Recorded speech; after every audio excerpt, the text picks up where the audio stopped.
ሰላማት ጋይስ እንደምን አደራችሁ። ዛሬ ደግሞ የነ ንቃተ ህሊናና የነ ጆን ጂቱ የነበረው የፋይት ፕሮግራም እንዴት ሆነ የሚለውን አዳዲስ ቪዲዮዎች ይዤላችሁ መጥቻለሁ። እስከ መጨረሻ ተከታተሉ። ሰበር ጋይስ ምን አይነት አስማት ነው! ጃን በ30 ሰከንድ ውስጥ ነው ውድድሩን ያጠናቀቀው ማለት ነው። እንግዲህ በንቃተ ህሊናና በጃን መካከል ሲደረግ የነበረው ውድድር አሁን ላይ ተጠናቋል። ከሌሊቱ 7 ሰዓት ነው። ሰው እንደምታዩት ወጥቶ ተበትኗል ማለት ነው። በ30 ሰከንድ ውስጥ ነገሩ ሁሉ አለቀ። ትናንትና እንግዲህ አንድ ኢንተርቪው አድርገው ቃል እገባላችኋለሁ ከዚህ በኋላ የኔ ስም በሽንፈት አይነሳም ሲሉም ተናግሮ ነበር። ያለውም እንግዲህ ቃሉ አክብረዋል። ማን ያሸንፋል ብላችሁ ተጠብቃችሁ ነበር እንዲገባ። በዚህ ውጤት እናንተ ምን ተሰማችሁ? ኮሜንት ላይ አሳውቁኝ። ቤተሰቦች ምንድነው የምናየው? ንቃተ ህሊና በአንድ ዙር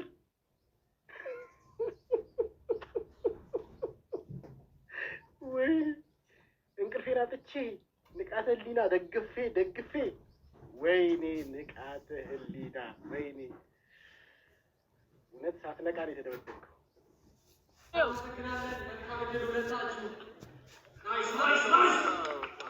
ገባናው ነው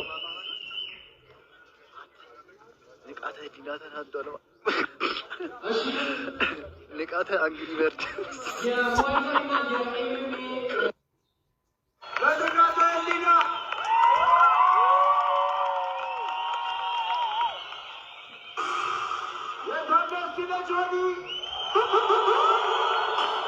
አሁን እየገቡ ነው። ዋናው ጨዋታ አሁን ላይ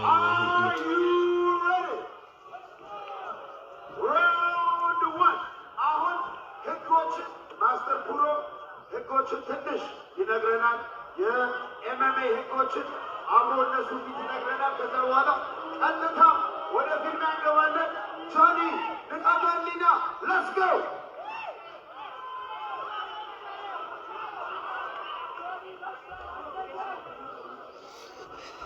Don't forget yourself. I will take you out. You've been hit, and you don't move for more than 10. You will come to 8 to 10. You are not ready to stop the fight. You are not, you've been taken down, for the grappling. Reality show. If you don't come out, I see you want to go to sleep. I'm going to stop that fight. Okay? You're clear. That's hand. And I want you to protect yourself for the whole time.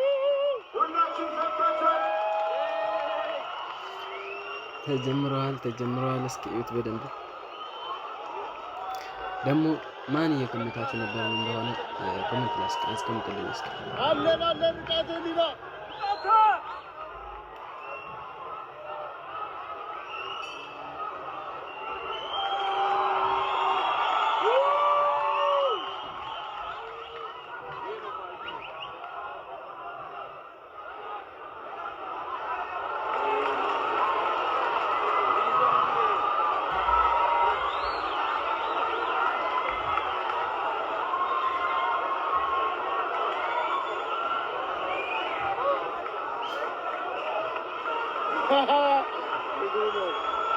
ትራቭሊንግ ብቻ ማድረግ ነው የሚፈልገው።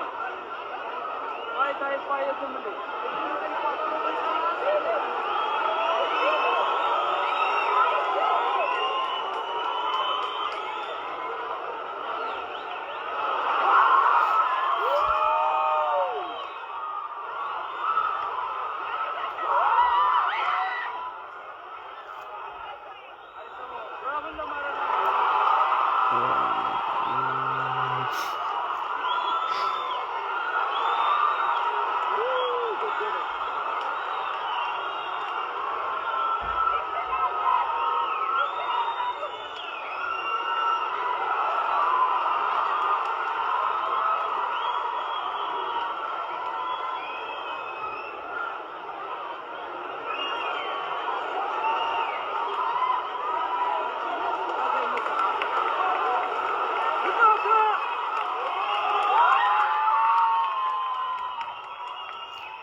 አለቀ ማለት ነው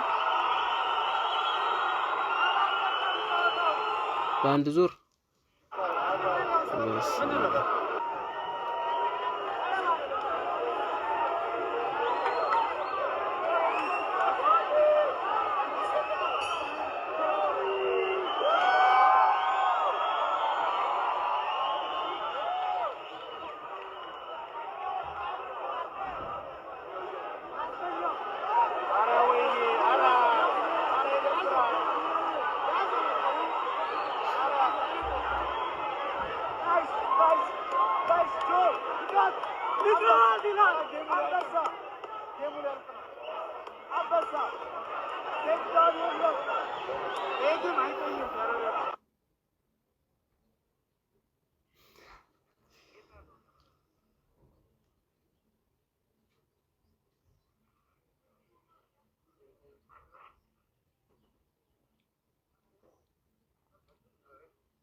እጅግ ተጠባቂ የነበረው በንቃተ ህሊናና በጆኒ መካከል የተደረገውን ጨዋታም በመጀመሪያው ዙር ጆኒ ጁጁትሱም እንደምትመለከቱት እንግዲህ አሸንፎታል ማለት ነው።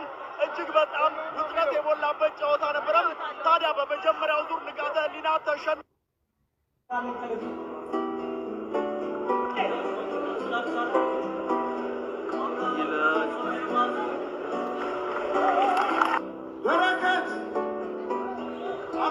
ሸላሚ ማነው የሚወጣው?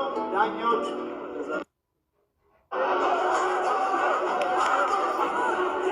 ያው ከሪንግ 3 ሜትር ጆኒ ነህ ንቃት ኧረ ንቃተ ህሊና ይበለዋል ማለት ንቃተ ጆኒ ጋር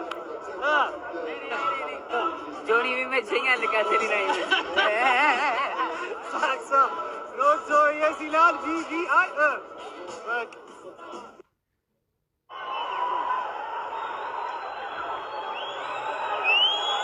ይሄ ደግሞ የሌሎች ፋይት ነው። ሌሎችም ነበሩ።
ና ብቻዬን ግጠመኝ መጀመሪያ የንቃት ፋይት ላይ ተገኝቼ ያንን በጭፋጫ ለሁለት ካልገጠምኳችሁ ምናምን ብሎ የተከሰው ልጅ ይታያችኋል እዛ ጋር እግዚአብሔርን ላስደንግጠው ተከተሉ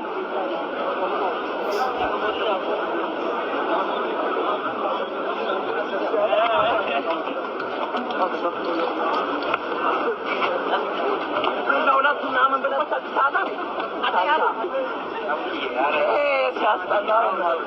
ዝም ብሎ ይሰክሳል ሁለት ምናምን ብሎ ና ብቻዬን ግጠመኝ መጀመሪያ ብቻዬን ግጠመኝ መጀመሪያ ይሰክሳል ቴዲ አፍሮ የስራህን ይስጥህ እሺ የስራህን ይስጥህ እያየህ ነው እያያችሁ ነው የስራህን ይስጥህ እሺ ይህም በእኛ ስቃይ የሰበሰብከውን ብር አትብለው አንተ አንድ ዘፈን ባወጣህ ቁጥር እኛ መከራችንን አየህ እኛ እንቀጠቀጣለን ስንትን አንተ የድሮ ታሪክ ባነሳ ቁጥር እኛ ሰቀቀን ነው እኛ ሽባ እንሆናለን አንተ ብዙ ዶላር ትሰበስብበታለህ ምን አለ ብትሆን በቃ የድሮ ታሪክ እኮ ድሮ በቃ ሰርተው አልፏል የራሳቸውን ታሪክ አልፏል እኔ እኮ ብቻዬን ነው ልጅ ማሳደገው አይደለም እንዴ ሰው ሳገኝ ጎረቤት አቁሜት እመጣለሁ ሰራተኛ ሳገኝ ሰራተኛ ጋር አንዴ እናቴ ጋር ነው እኮ እቺን ልጅ አድርጌ የማሳድገው አይደል እንዴ እኔ አሁን በዚህ ጉዳይ አንድ ነገር ብሆን ልጅ እኮ ጎዳና ወጣች ማለት ነው አይደል እንዴ ቤተሰብ እሺ ምን እንሆንሽ ከቻልክ አንዱ ናችሁ አረ በቃ አንድ የፍቅር ዘፈን ህዝብ አንድ የሚያደርግ ነገር ዘፈኑና ህብረተሰቡን አፋቅሩት እናንተ ባትኖሩ እኮ እኛ ሰላም እንሆን ነበር እኮ እናንተ ባትኖሩ ሰላም እንሆናለን ሰላምም እንሆናለን ሰላም ሆነን አልፏል እኮ አይደል 77 የወሎ ህዝብ ሲራብ እኮ የወለጋ ህዝብ ነው አይደል እንዴ በሬ ሰጥቶ እርሻ ሰጥቶ ልጁን ሰጥቶ ድሮ ቆሎ ብሎ ያለ ነበረው አይደል እንዴ የትግራይ ህዝብ ሲቸገር እኮ የወሎ ህዝብ ነው እንደዚህ የሆነ የለም የጎጃም ህዝብ ሲቸገር እኮ የትግራይ ህዝብ ነው ሲደርስለት የነበረው አይደል እናንተ ባትኖሩ እኮ እኛ ፍቅሩን እንኖራለን አረ እንኖርበት አሁን ለማንኛውም ፈጣሪ ተርፈያለሁ ባትዘፍን በህዝብ ስቃይ አንተ ብዙ ሚሊዮኖች ትሰበስባለህ ብዙ ብር እኛ ግን መከራ እናያለን እኛ አስበሳችን እንጣላለን በመድኃኒዓለም ሼር አድርጉለት አድርሱለት ደግሞ ሌላ ዘፈን አውጥቶ እንዳያስጨርሰን በቃ አርፎ ይቀመጥ በቃ በመድኃኒዓለም ሼር አድርጋችሁ አድርሱለት አሳዩት የሆንኩትን ሁሉ አሳዩት በሱ ዘፈን ምክንያት ቤተሰብ ሼር አድርጋችሁ አድርሱለት በእናታችሁ በጣም ወዳችኋለሁ ባይ ባይ